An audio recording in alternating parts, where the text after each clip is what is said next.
ഈ വണ്ടിയുടെ ഗ്ലാസ്സിലേക്ക് വെള്ളം എരച്ച് കയറി, വിസിബിലിറ്റി പോയി, ബ്രേക്ക് ചവിട്ടി, വണ്ടി ഇങ്ങനെ റോഡിൽ 3 തവണ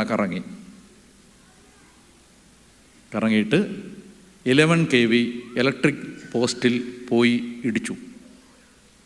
അത് വളഞ്ഞു, കമ്പി പൊട്ടാറായി നിൽക്കുകയാണ്. അത് കഴിഞ്ഞ് റോഡിൻ്റെ ആ പ്രതിരോധം തകർത്ത് ഈ വണ്ടി നേരെ വെള്ളമുള്ള ഒരു കുഴിയിലേക്ക് പോയി നിന്നു. ഞാനിങ്ങനെ സീറ്റ് ബെൽറ്റിൽ തൂങ്ങിക്കിടക്കുകയാണ്. എനിക്ക് കാണാം മുമ്പിലൂടെ വെള്ളം.